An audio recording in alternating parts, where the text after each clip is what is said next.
The radar screen painted green ghosts across Lieutenant Colonel Marcus Hawk Donovan's visor as his F-35 Lightning II sliced through 35,000 feet of empty Pacific sky. What should have been a routine patrol along the restricted airspace near Naval Air Station, Lemore had become something else entirely when the anomaly appeared. A single aircraft, no transponder signal, flying a vector that made absolutely no sense. Control, Viper 1-1. I have visual on unknown aircraft. Bearing 270 appears to be. Christ, is that an A-10 Thunderbolt? Donovan's voice carried the disbelief that comes when reality refuses to align with expectations. The warthog below him looked ancient against the cutting-edge stealth fighter, its titanium bathtub cockpit and twin engines seeming almost primitive. Viper 1-1. Control confirms no scheduled A-10 operations in your sector. Unknown aircraft is not responding to radio calls. You are cleared to intercept and identify. Donovan rolled his Lightning into a shallow descent, the aircraft's advanced sensors painting a detailed picture of the intruder. Single-seat configuration, standard GAU-8 cannon, but something was wrong with the paint scheme. Where he expected to see regulation gray, patches of desert camouflage showed through, as if someone had tried to hastily repaint the aircraft. More concerning, the plane flew with a precision that spoke of a pilot who knew exactly what they were doing. Unknown aircraft, unknown aircraft. This is United States Air Force F-35. You are in restricted airspace. Identify yourself immediately. Static answered him. As he closed to visual range, something caught his attention on the warthog's left wing. Scratched into the metal, barely visible beneath layers of mismatched paint, was an emblem he hadn't seen in years. A winged dagger piercing through storm clouds, with numbers beneath it that made his blood run cold. 617. 617. The Black Sheep Squadron, officially disbanded after Afghanistan, officially forgotten after the incident that had been buried so deep in classified files that most people believed it was just another military urban legend. Donovan's thumb hovered over his radio trigger. Every protocol demanded he force the aircraft down, that he treat this as a potential hostile incursion. But that emblem changed everything. If this pilot was who he thought they might be, then this wasn't an incursion at all. This was something far more complicated, something that reached back into the shadows of a war that was supposed to be over, into operations that were never supposed to have existed, and into the career of a pilot who had disappeared from official records 3 years ago. The A-10 maintained its heading, steady as granite, whoever was flying it seemingly unconcerned by the most advanced fighter jet in the American arsenal riding their 6 o'clock. Captain Kai "Thunder" Rodriguez brought his F-35 alongside Donovan's starboard wing, his radio crackling to life on the tactical frequency. "Lead, you seeing what I'm seeing? That bird's been through hell. Look at those wing roots, that's combat damage, patched and repatched." Donovan studied the warthog more carefully. Rodriguez was right. The aircraft showed signs of extensive field repairs, the kind of makeshift engineering that kept planes flying in forward operating bases where spare parts came by convoy and prayer. Bullet holes had been sealed with metal patches. Hydraulic lines had been rerouted around damaged sections. This wasn't just an old aircraft. This was a survivor. "Control, Viper Flight. We need higher authority on this intercept.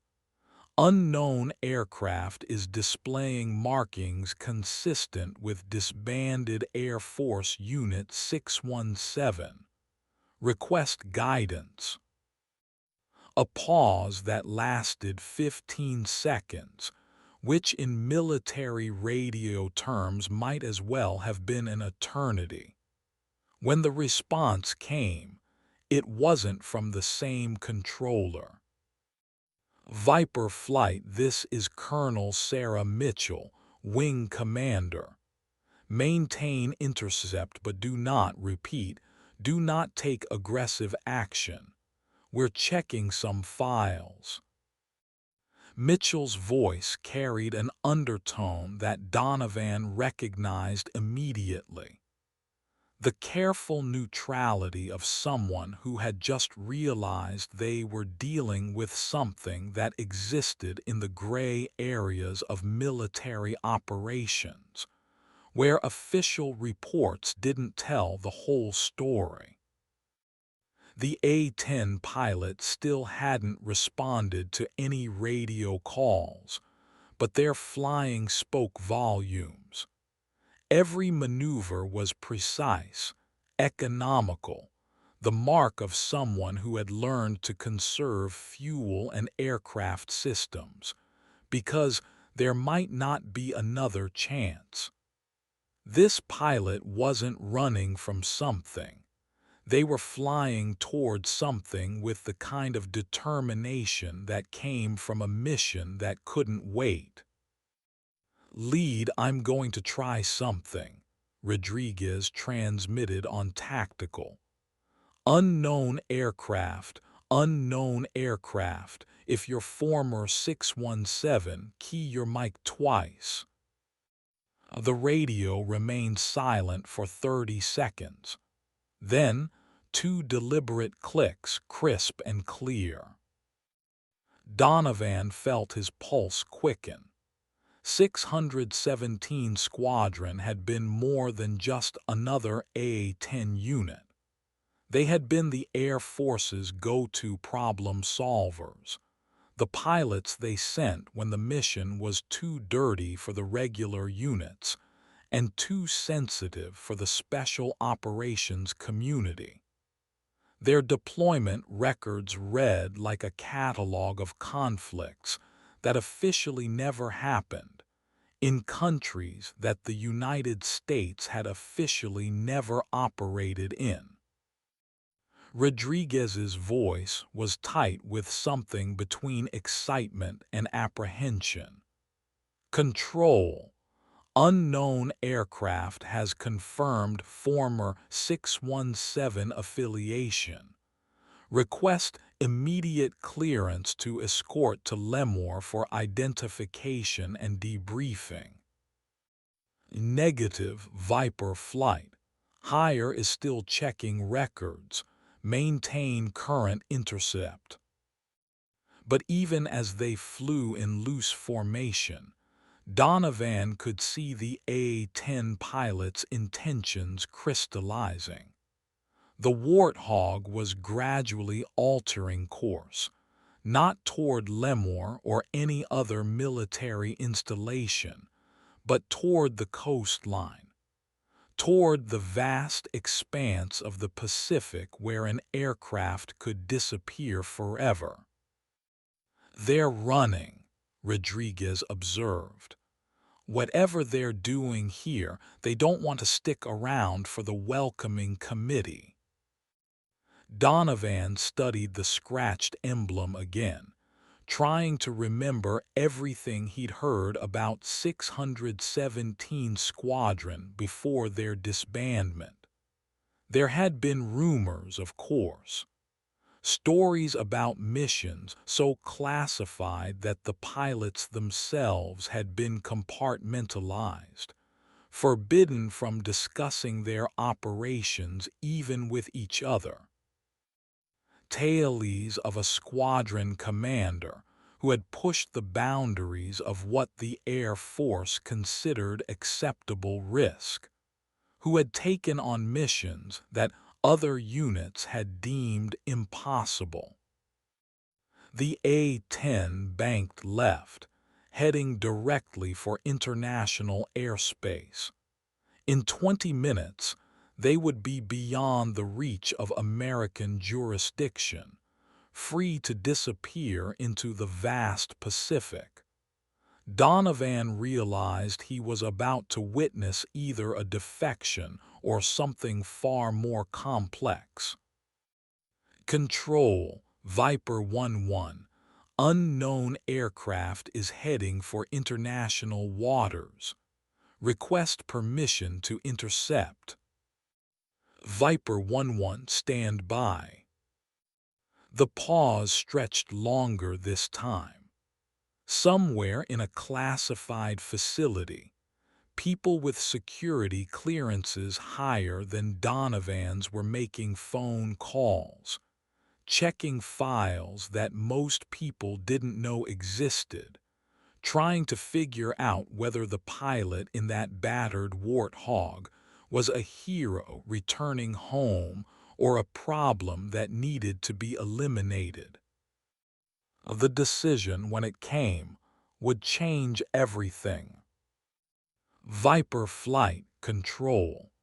You are to escort unknown aircraft to Lemoore.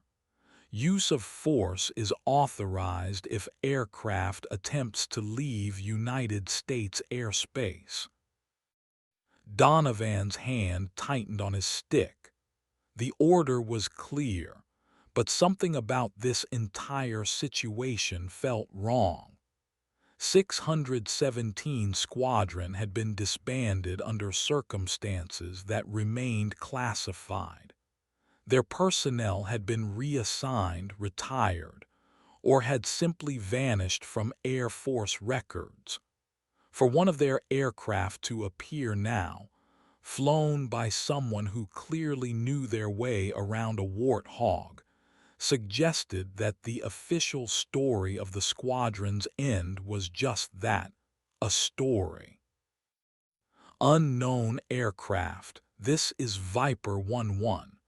You are directed to follow us to Naval Air Station Lemoore for landing and identification. Acknowledge." Two mic clicks again, but the A-10 didn't alter course. Rodriguez pulled his F-35 into a more aggressive position, dropping down and forward to where the A-10 pilot couldn't miss seeing him. "Lead, I think our friend here has other plans." Donovan watched the distance to international waters shrinking on his navigation display. In 15 minutes, this would become a diplomatic incident. In 15 minutes, he might be forced to make a decision that would haunt him for the rest of his career. The A-10 pilot was gambling that two F-35 pilots wouldn't shoot down an American aircraft flown by an American pilot, regardless of their orders. It was a reasonable gamble, but it was still a gamble. And as Donovan studied that scratched emblem one more time, He began to wonder if maybe, just maybe, the pilot in that beat-up Warthog knew something that he didn't. Control, Viper 1-1. Unknown aircraft is not complying. 12 minutes to international waters. The radio crackled with a new voice, one that carried the authority of someone accustomed to making decisions that affected the lives of thousands. Viper Flight, this is General Patricia Hayes, Pacific Air Forces. I am personally taking command of this intercept. Unknown aircraft, if you can hear this transmission, identify yourself immediately.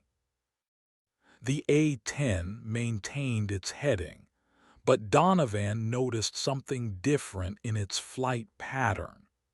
The pilot was flying with the kind of precision that spoke of someone who had done this before, who had flown into hostile airspace with the knowledge that the slightest mistake could mean death. This wasn't the flying of someone running away. This was the flying of someone who had a mission to complete. And then, after 3 days of silence, the radio crackled to life with a voice that would change everything. General Hayes, this is Major Ezra Phoenix, Constantine, call sign Redbird 6 actual, former commanding officer, 617 Squadron. I am declaring emergency authority under Protocol 77 Alpha and requesting immediate clearance to Edwards Air Force Base. The silence that followed lasted exactly 4 seconds, but those 4 seconds contained the weight of 3 years of classified investigations, buried reports, and unanswered questions. Major Constantine, General Hayes's voice was carefully controlled. You were declared killed in action 14 months ago.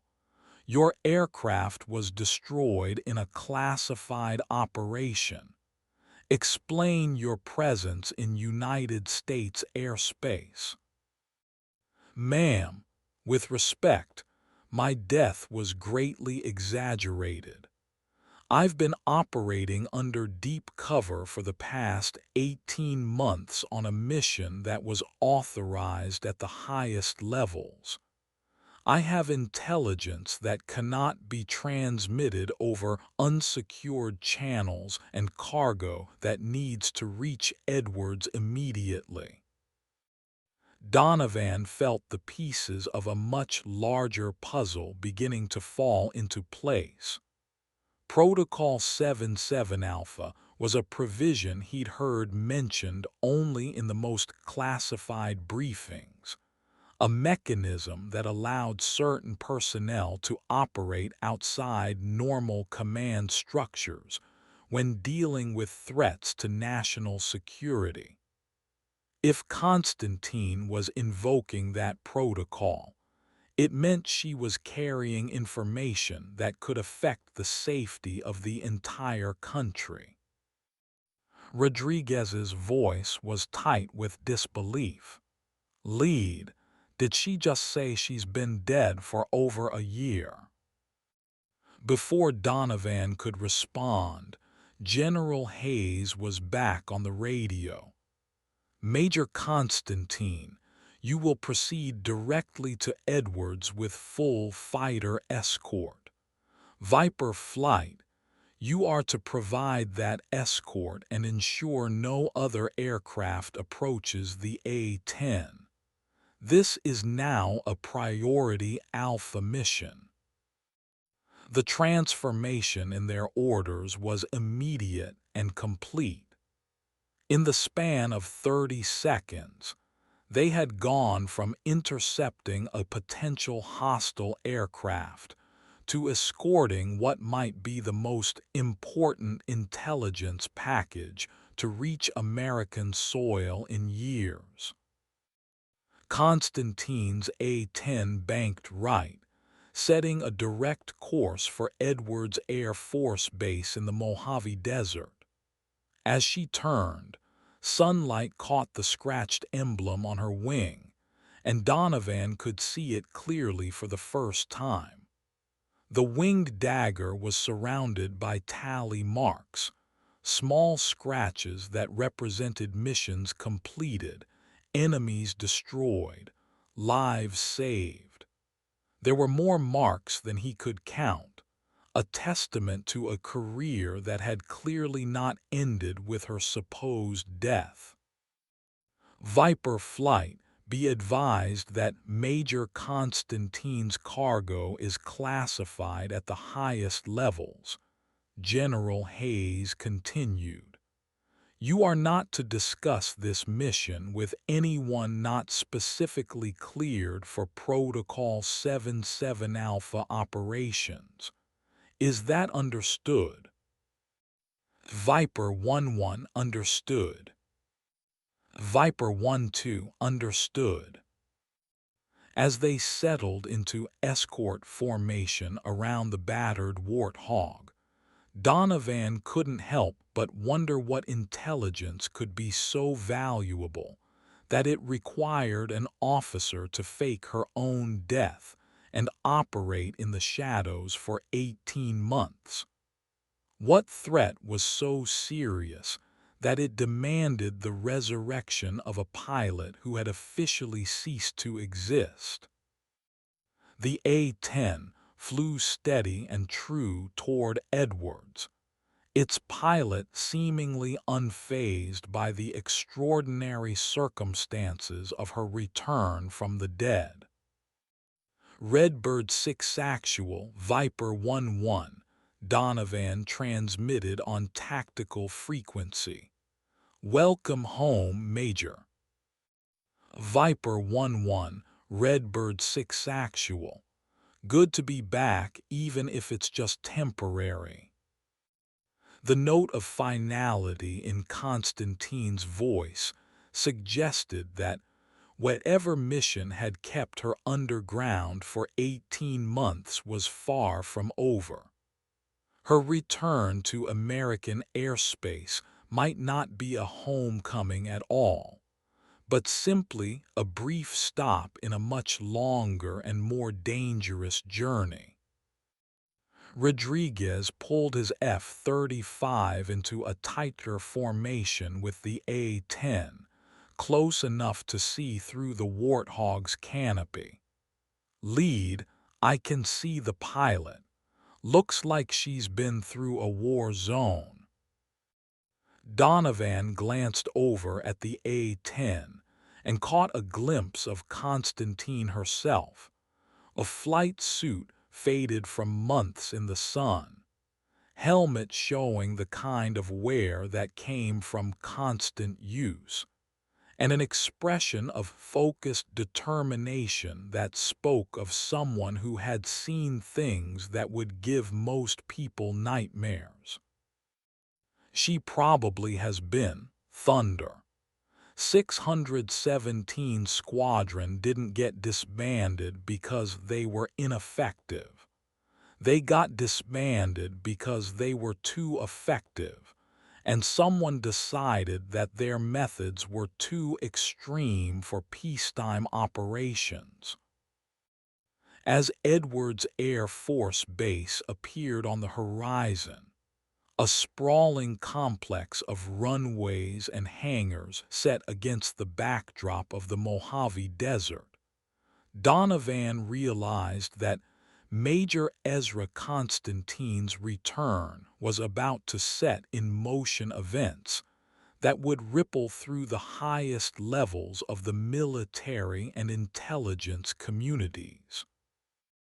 Whatever intelligence she was carrying, whatever mission had required her to fake her own death and operate in complete isolation, It was important enough to risk exposure by returning to American soil. And as they began their descent toward Edwards, Donovan couldn't shake the feeling that this was not the end of Major Constantine's story, but merely the beginning of something much larger and more dangerous than any of them could imagine. The control tower at Edwards was already clearing all other traffic from their approach path, a sure sign that whatever was happening was being handled at the highest levels of classification. Emergency vehicles were positioning themselves along the runway, not because they expected a crash, but because Protocol 77 Alpha demanded maximum security for any aircraft operating under its authority.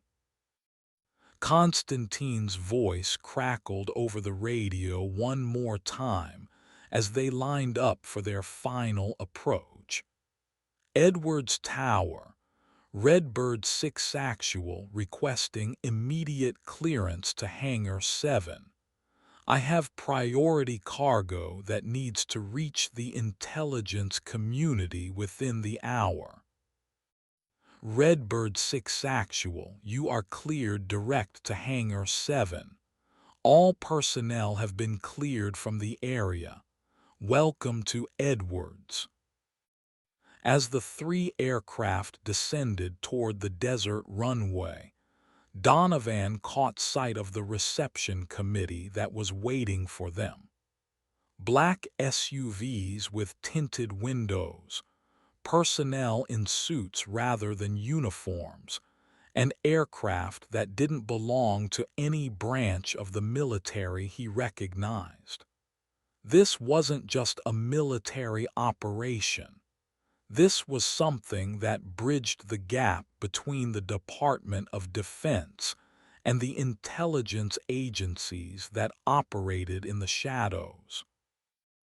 Major Ezra Constantine was about to deliver intelligence that could change the course of American foreign policy, and Donovan had the distinct feeling that his role in this story was just beginning. The A-10 touched down on Edwards' main runway with the precision of a pilot who had made countless landings under far more difficult circumstances. And as it rolled toward Hangar 7, Donovan realized that he had just witnessed the return of a ghost who might hold the key to preventing a war that most people didn't even know was coming. The engines of Constantine's Warthog wound down in the shadow of Hangar 7, but the questions her return raised were just beginning to spin up to full power. Edwards Air Force Base had been home to experimental aircraft for decades, but nothing quite like the scene unfolding on the tarmac as Major Ezra Constantine's A-10 came to a complete stop.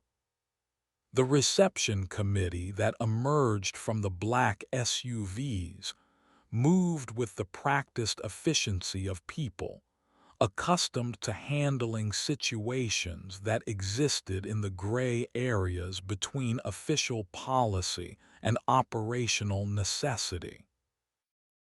Donovan and Rodriguez landed their F-35s on an adjacent taxiway and shut down their engines.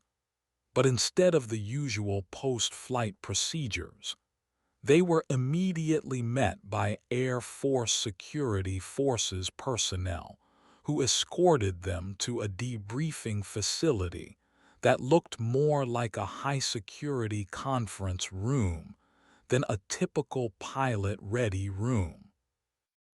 "Gentlemen," the security officer began, "what you witnessed today falls under the highest levels of classification. You are not to discuss any aspect of this mission with anyone not specifically cleared for Protocol 77 Alpha operations. This includes your squadron mates, your commanding officers, and your families. Is that clear? Both pilots nodded, but Donovan's attention was focused on the activity visible through the facility's reinforced windows. Constantine had exited her aircraft and was speaking with a group of individuals who definitely weren't military. Their suits were too expensive, their bearing too civilian, and their interest in the A-10's cargo too intense for them to be anything other than intelligence operatives. Rodriguez leaned forward in his chair. "Sir, can you tell us anything about Major Constantine's mission? How does an officer who was declared KIA 14 months ago suddenly reappear with intelligence that requires this level of security?" The security officer's expression didn't change.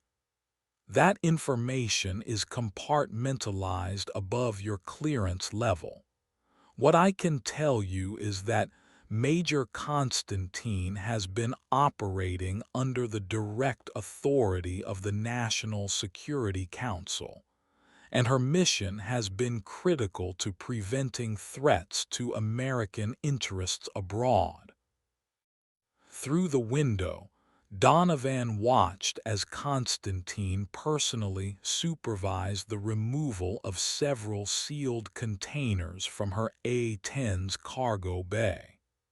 Whatever intelligence she had gathered during her 18 months underground, it was important enough to transport personally rather than trust to any electronic communication system. "How long has she been operating alone?" Donovan asked. "Major Constantine hasn't been operating alone," the security officer replied. 617 Squadron was never actually disbanded. It was reclassified as a special access program and tasked with operations that require complete deniability. What you witnessed today was one of their assets returning from a deep cover mission that has been ongoing since the squadron's official disbandment. The implications hit Donovan like a freight train. If 617 Squadron was still operational, that meant there were other pilots out there, flying missions that didn't appear on any official record, operating in countries where the United States wasn't supposed to have a military presence.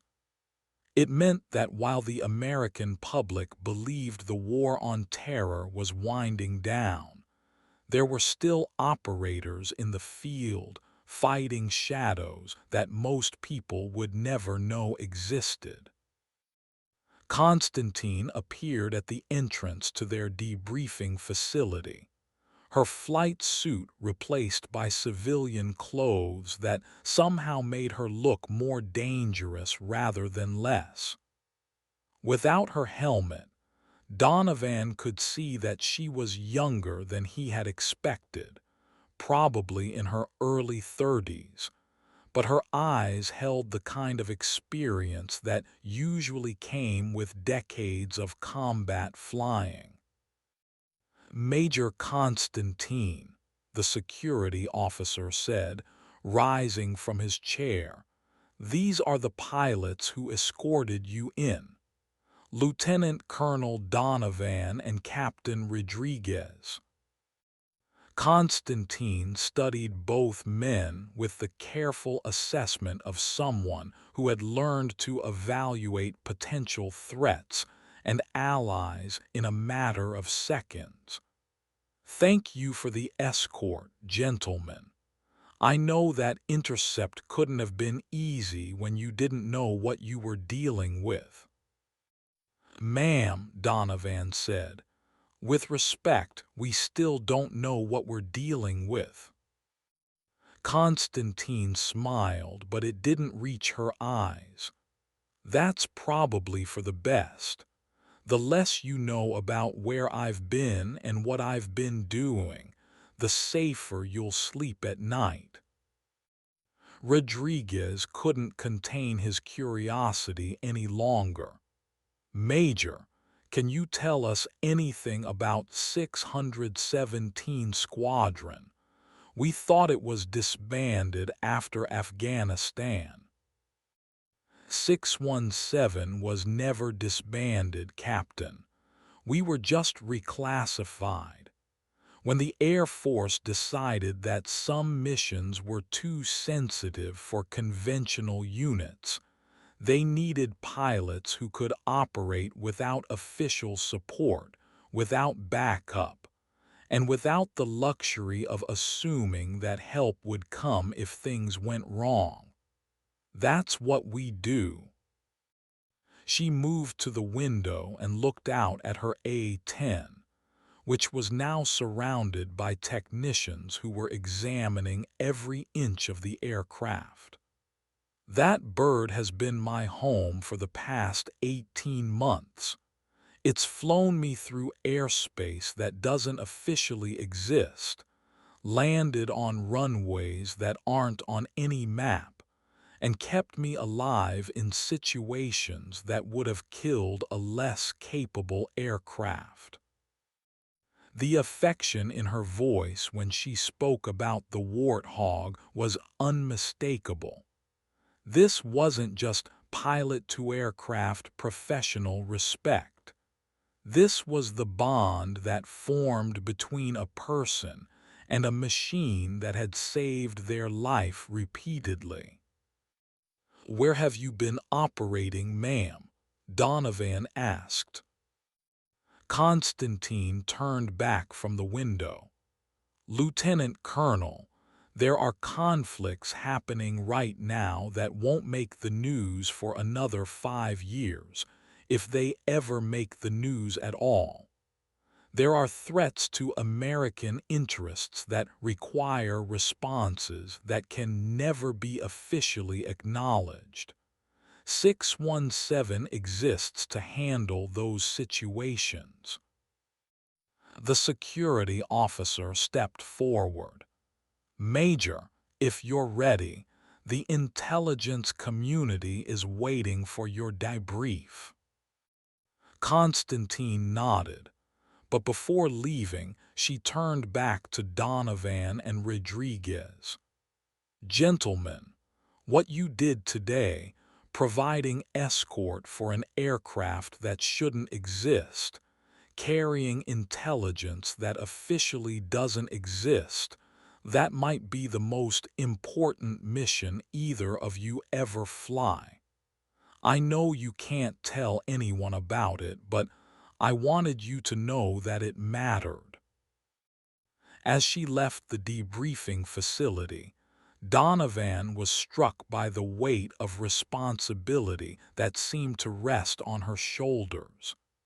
Major Ezra Constantine was carrying the burden of missions that the American people would never know about, fighting wars that would never be officially acknowledged, all while maintaining the fiction that she was dead. "Thunder," he said to Rodriguez. "I think we just got a glimpse into a world that most people don't even know exists." Rodriguez nodded slowly. "And I think Major Constantine is about to disappear again, isn't she?" Before Donovan could answer, his attention was drawn back to the window. Constantine's A-10 was being moved into Hangar 7, but instead of the usual maintenance procedures, Teams of specialists were working on modifications that looked more like weapons installations than standard repairs.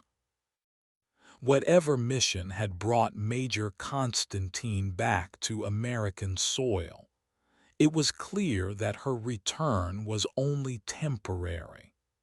The bird that had carried her through 18 months of covert operations was being prepared for another deployment, another mission into the shadows where American pilots flew without flags and fought without recognition. The war that most Americans thought was over was still being fought, just not where anyone could see it. And Major Ezra Phoenix Constantine was about to fly back into that invisible war, carrying with her the hopes of a nation that would never know her name. 3 hours after Major Constantine's A-10 had disappeared into Hangar 7, Donovan and Rodriguez were released from their debriefing, with explicit instructions to report for duty as normal and to never speak of what they had witnessed. As they walked across the Edwards tarmac toward the transport that would take them back to Lemoore, both pilots carried the strange weight of having participated in something momentous that they could never acknowledge. "You know what bothers me most about all this," Rodriguez said as they climbed aboard the C-130 that would ferry them home. "What's that?" She called herself Phoenix, a bird that dies and comes back to life. Makes you wonder how many times Major Constantine has been killed in the line of duty. Donovan settled into his seat and stared out the aircraft's small window at the desert landscape below.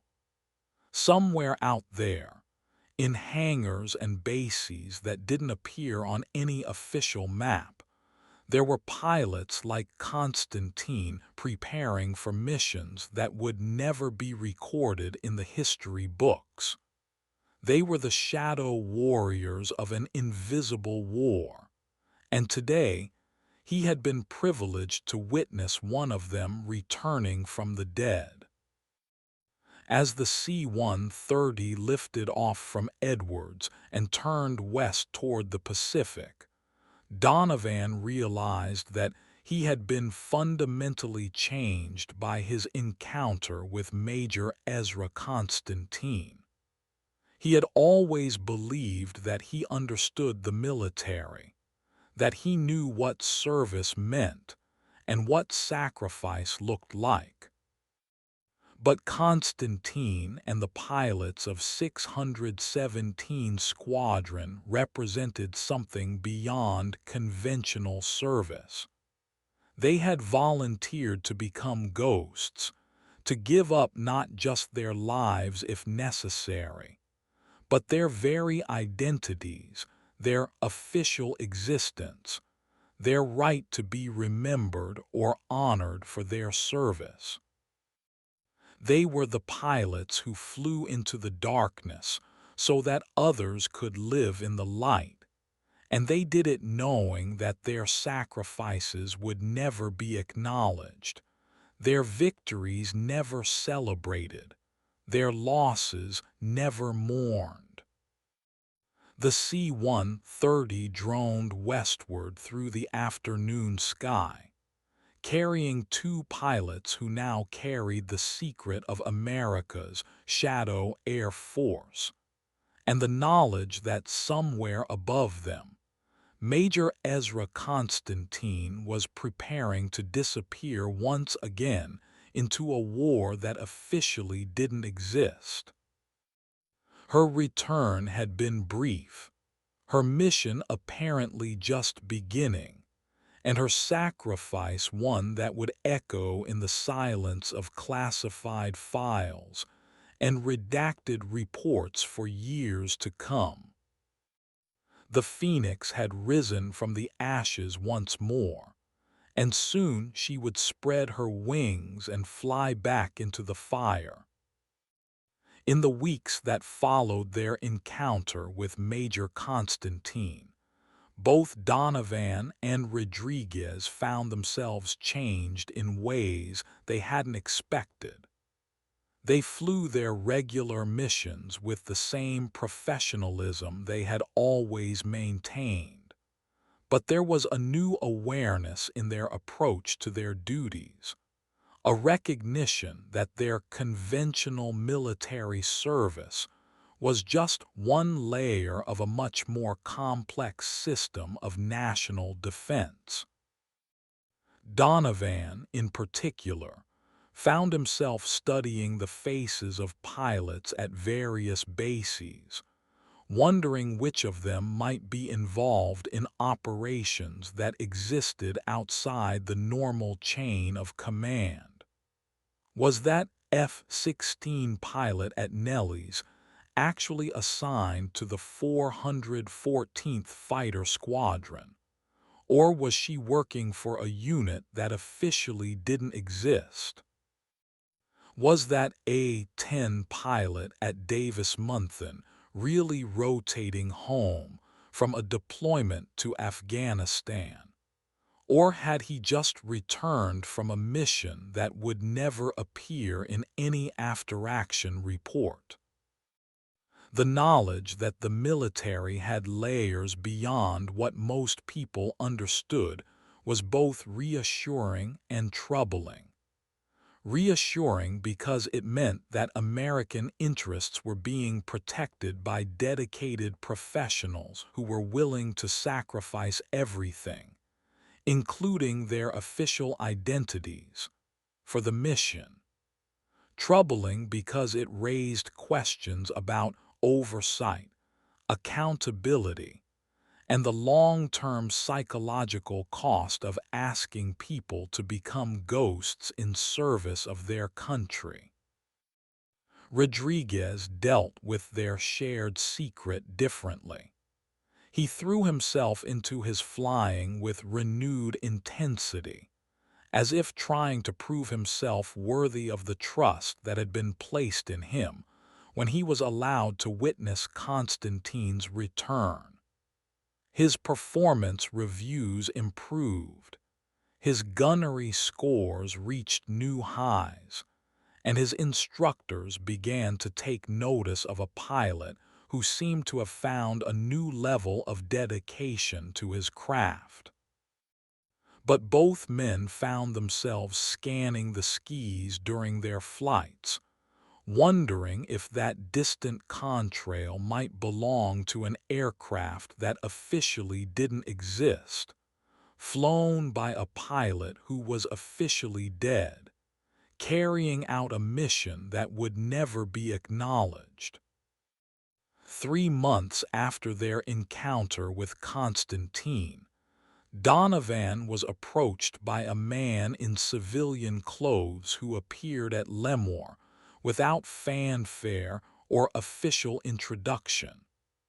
The man was in his 50s, with the bearing of someone who had spent decades in the military, but now operated in the murky world between the Department of Defense and the intelligence community. "Lieutenant Colonel Donovan," the man said, appearing beside him as he completed his post-flight inspection of his F-35. "I'd like to speak with you about your intercept mission 3 months ago." Donovan's training kicked in immediately. "Sir, I'm not authorized to discuss classified operations with unauthorized personnel." The man smiled and produced credentials that identified him as Deputy Director William Hayes of a division within the Defense Intelligence Agency that Donovan had never heard of. I think you'll find that I'm very much authorized, Colonel. My daughter Patricia speaks very highly of your professionalism during the Constantine intercept. The pieces clicked into place. General Patricia Hayes, the Pacific Air Force's commander who had taken personal control of Constantine's intercept, was this man's daughter, which meant that the Constantine operation reached into the highest levels of both the military and intelligence hierarchies. What can I do for you, sir? A walk with me, Colonel. They strolled across the Lemoore tarmac, two men having what appeared to be a casual conversation, but was actually a carefully orchestrated recruitment pitch. Major Constantine's mission was successful, Hayes said without preamble. The intelligence she delivered has allowed us to prevent 3 separate terrorist attacks and disrupt a weapons trafficking network that was supplying advanced munitions to hostile forces in several regions. Donovan listened carefully, understanding that he was being told things that very few people were authorized to know. Her work probably saved thousands of American lives, and she did it while operating completely alone, without backup or support, in some of the most dangerous regions of the world. That's what the pilots of 617 Squadron do, Colonel. They accept missions that no one else can handle, in environments where conventional forces can't operate. They paused beside a hangar where several F-35s were undergoing maintenance.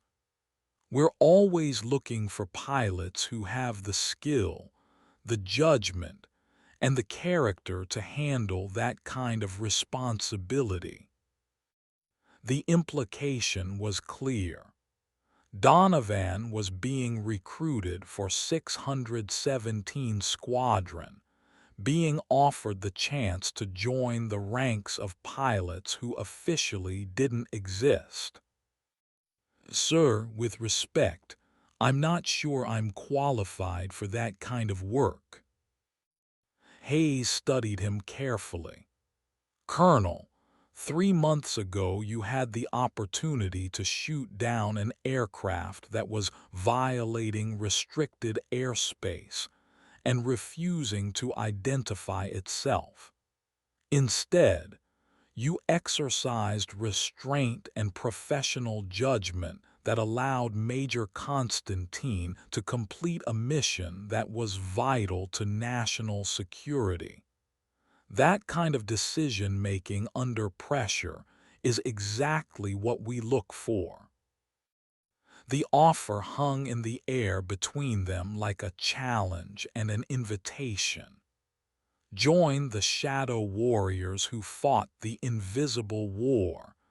Give up his official identity and conventional career. Become a ghost who flew missions that would never be acknowledged or remembered. What would happen to my family, sir? My official service record? Your family would be told that you were killed in a training accident. They would receive full military honors, benefits, and support. Your official service record would reflect a distinguished career, cut short by tragedy. And you would begin a new kind of service that would make your previous contributions to national defense look insignificant by comparison. Donovan felt the weight of the decision pressing down on him. Accept the offer, and he would join the ranks of America's most elite and most invisible warriors.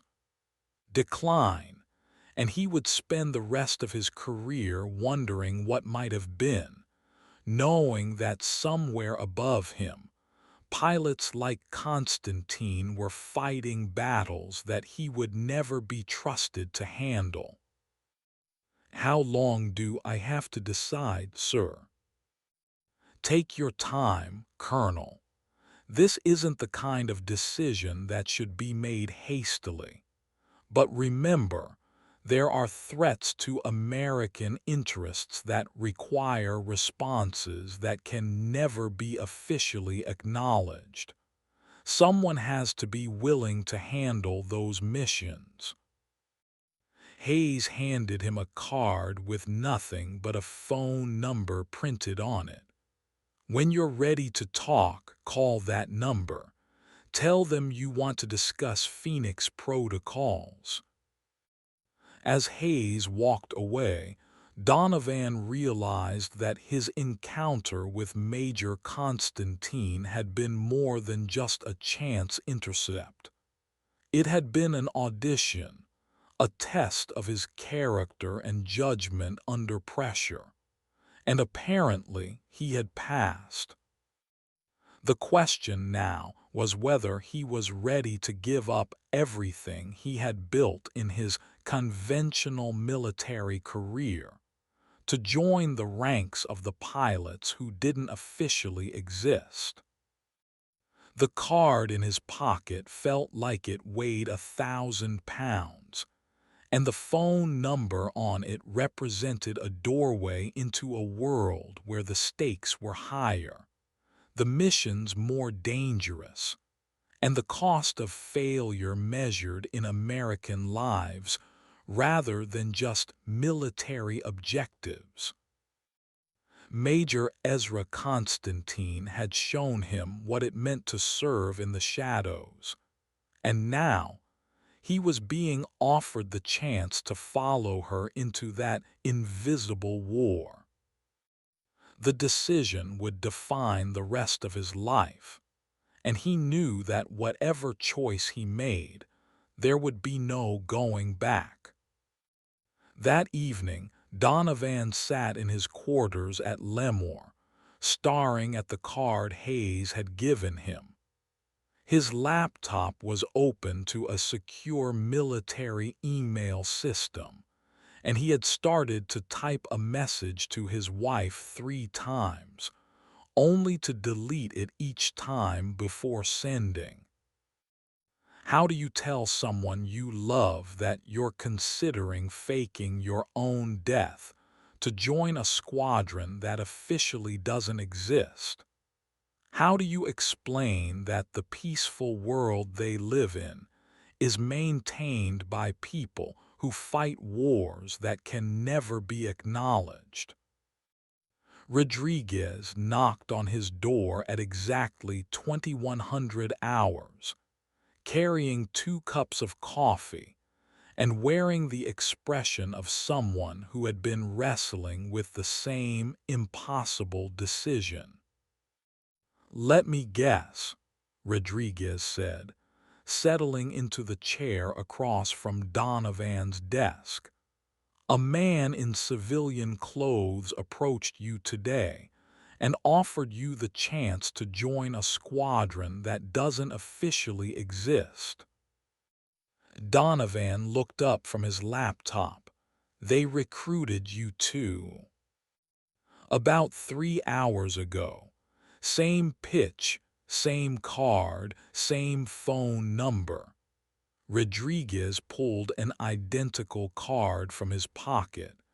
"Makes you wonder how many other pilots they've approached since Constantine's return." They sat in comfortable silence for several minutes, 2 professional military officers contemplating a decision that would fundamentally change their understanding of service and sacrifice. "Do you think she knew?" Rodriguez asked. "Constantine, I mean. Do you think she knew that her intercept was actually a recruitment test? Donovan considered the question. I think Major Constantine has been flying long enough to know that very little in her world happens by accident. If we were being tested that day, she probably knew it. And she let it happen anyway. She let it happen because 617 Squadron needs pilots who can make the right decisions under pressure, who can exercise judgment when the rule book doesn't have answers. Rodriguez leaned back in his chair. My grandmother used to tell me that the hardest choices are usually between two good things, not between good and evil. Staying here, flying conventional missions, serving my country in the regular Air Force, that's a good thing. But joining Constantine and the Shadow Warriors, fighting battles that most people will never know about, that might be a better thing. Or it might be a necessary thing, Donovan replied. Hayes was pretty clear that there are threats out there that require responses that can't be officially acknowledged. Someone has to be willing to handle those missions. They finished their coffee in contemplative silence, two pilots standing at the crossroads between conventional military service and something far more demanding and dangerous. When are you going to call? Rodriguez asked as he prepared to leave. I don't know. When are you? I don't know either.